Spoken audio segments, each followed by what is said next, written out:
May mga biyaheng hindi nasusukat sa layo ng narating, kundi sa mga alaalang inuuwi. Sa Morocco, isa sa mga pinakatanyag na destinasyon ay ang Sahara Desert. Isang lugar na matagal nang bahagi ng kasaysayan, kultura, at mga kwento ng nomad. At dito nagsimula ang aming paglalakbay.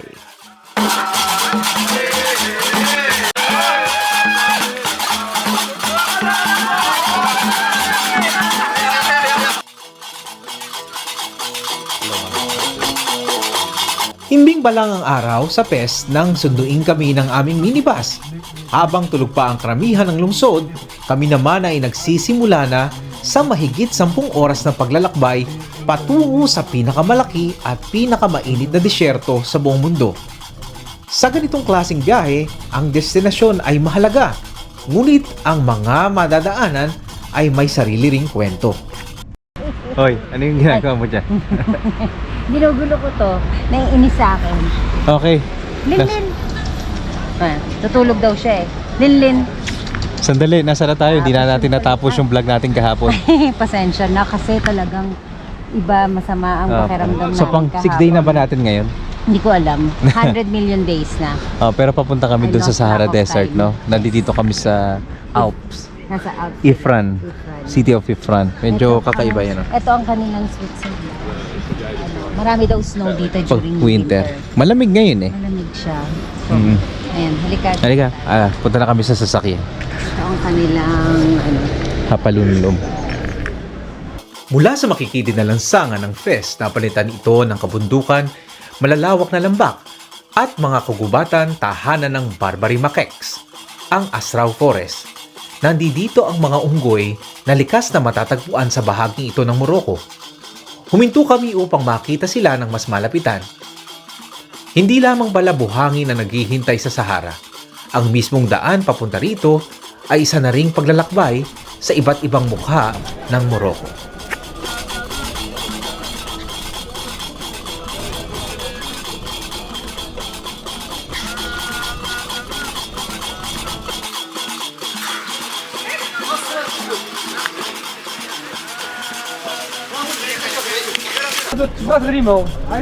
Lagay mo patong sa ulo mo. Ayan o. Isa pa. Ayan, sasakay sa'yo. Ayan. Ayan o. Ayan, pero pa, lagay mo pa. Here. Ikaw naman. Pare. Ayan. Hindi, tapos meron ka ba ba? Lagay mo. Ay, hindi na kasi nakatingin eh. Lagay mo.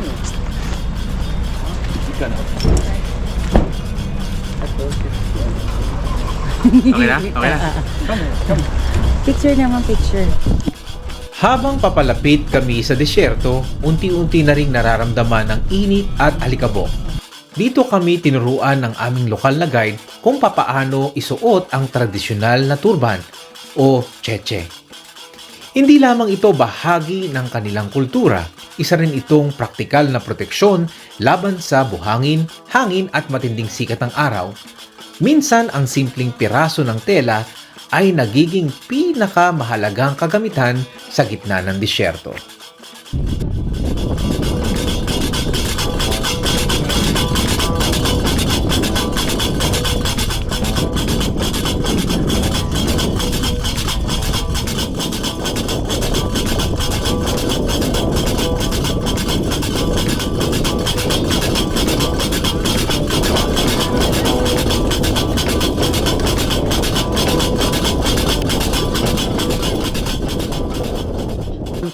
Pagkatapos ng mahabang biyahe sa kalsada, lumipat kami sa mas angkop na sasakyan. Isang 4x4 pickup ang maghahatid sa mga bisita sa mas malalim na bahagi ng disyerto.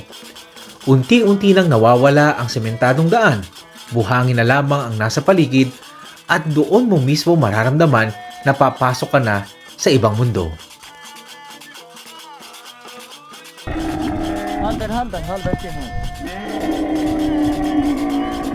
It's okay, no problem. Okay.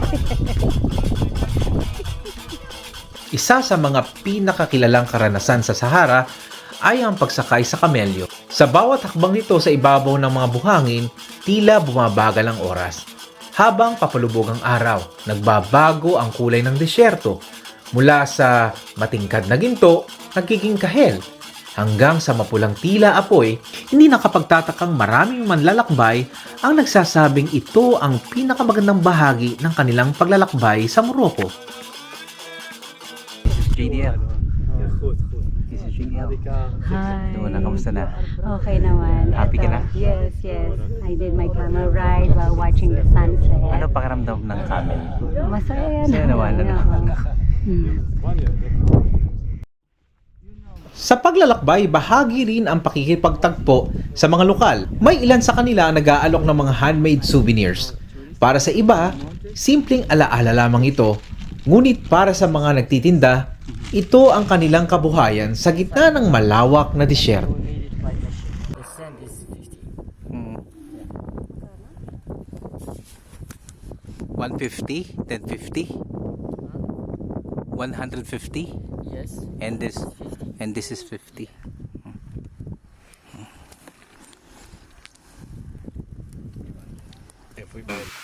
Nandito na kami sa camp namin ngayong gabi. At pagkatapos nung camel ride, bibentahan kayo ng kung ano-ano, no? So hindi na kami bumili kasi mahal eh. Nagtip na lang kami. So kung gusto niyo yung sand dome, kuha kayong capsule niyo. Tapos Kumuha na lang kayo ng sand sarili niyo. yung sand. So may sand na kayo. Yes. Okay?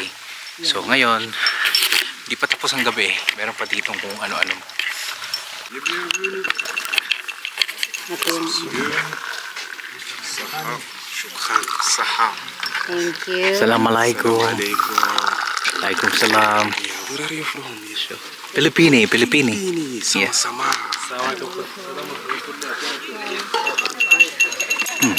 Saan tayo? Ating mga babae. Ayun yung bagahe natin.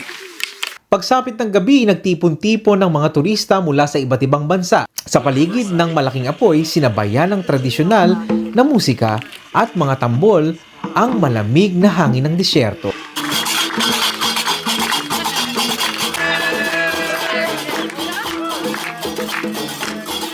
Magkakaiba man ang aming wika, magkakaiba man ang aming pinanggalingan, ngunit sa gabing iyon, iisa lang ang aming karanasan. Isang gabing hindi madaling makalimutan.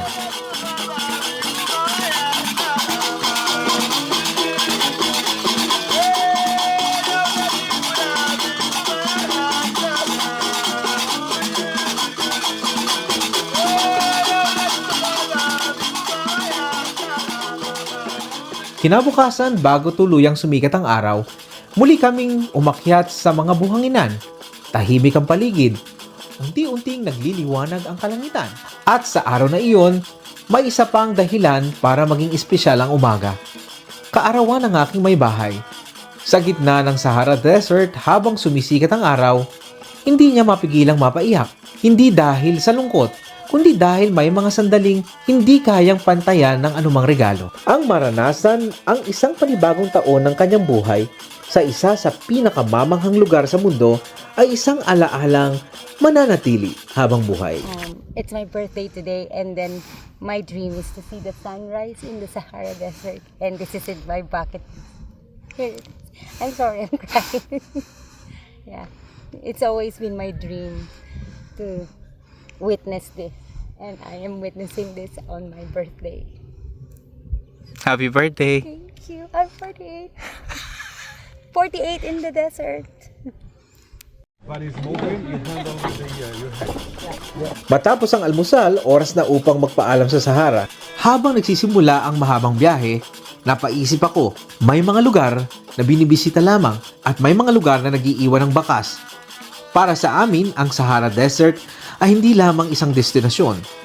Isa itong paalaala na sa gitna ng katahimikan ng disyerto, mas malinaw nating naririnig ang sarili nating kwento. At marahil, iyon ang tunay na dahilan kung bakit tayo patuloy na naglalakbay. Mula dito sa Sahara Desert, ako po ang inyong lingkod, Kuya JDL.